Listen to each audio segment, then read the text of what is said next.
يا صباح الفل والياسمين على احلى متابعين في الدنيا، عاملين ايه؟ يا رب دايما تكونوا بخير.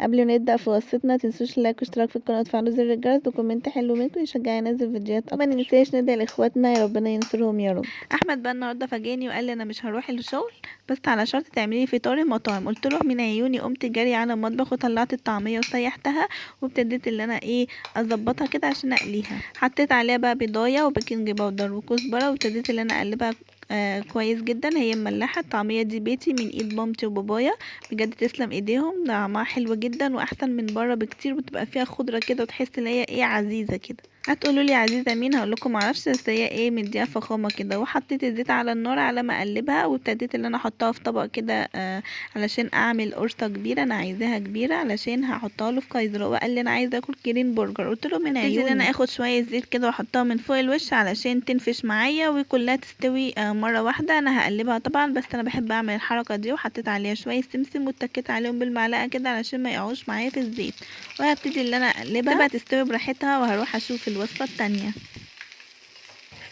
كان عندي شويه سجق فايضين مني امبارح، قلت اعمل عليهم كده بيضتين علشان احطهم برضو في عيش تورتيلا. حطيت عليهم بيضتين وقلبتهم كده. حطيتش طبعا ملح ولا فلفل، انا حطيت فلفل بس علشان زفرت البيض. ما حطيتش ملح لان السجق اوريدي مملح. كده تكون الطعميه خلاص خلصت معانا. بصوا بقى القرص بقت عامل ازاي، كبير وجميل. حطيت بقى جبت الكايزر وحطيت عليه مايونيز. كنت عايزه احط طحينه بس ما كانش عندي، هو اللي قال لي حطي عليه مايونيز وطماطمايه. حطيت المايونيز وابتديت ان انا اوزعه كده بالمعلقه وقطعت شرايح طماطمايه وهبتدي ان انا احطهم كده. انا حطيت على المايونيز برضو شويه سمسم عشان يديهم طعم. والطعميه اهو، بص الطعميه كبيره ازاي وحلوه. يا ريت البرجر يبقى كده، بس انا لما بعمله كبير كده معرفش بيكش. اقطع بقى كده خيارايه.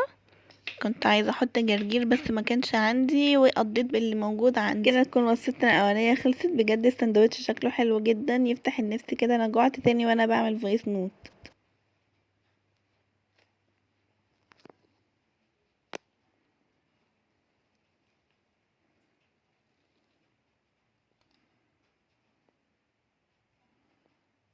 تعالوا بقى نخش على الساندوتش اللي بعده. جبت العيش التورتيلا. انا كنت اول مره اجربه، انا كنت دايما اخبزه في البيت. بصوا انا كنت اول مره اجربه الصراحه، بس كان حلو جدا برضو. كان طعمه مختلف. كان عامل الساندوتش اللي كان بيبقى في ماكدونالدز بقى الله يرحمه. حطيت بقى فيه البيض كده وهو قرص كده زي ما هو، ما قطعتهوش. وابتديت ان انا اعمله رول واحطه على الجريل اللي هو ياخد تحميصه كده من فوق الوش. ودوت عملت بيض تاني، حطيت عليه جبنه رومي او جبنه موزاريلا على حسب اللي انت عايزاه. وحطيت عليه كده رشه فلفل بسيطه علشان مش هحط ملح عشان فيه جبنه وكده. واحط عليه بقى لانشونيه كده من فوق الوش. انت بقى عايزه تعمليه زي ما انت عايزه براحتك، بسطرمه، تحطي بيض بس، زيتون، خضار، اي حاجه. ورشة برضو حطيت عليه كده شوية جبنة كده صغيرين، قلت اما اوزعها ونزلت عليهم بالبضاية.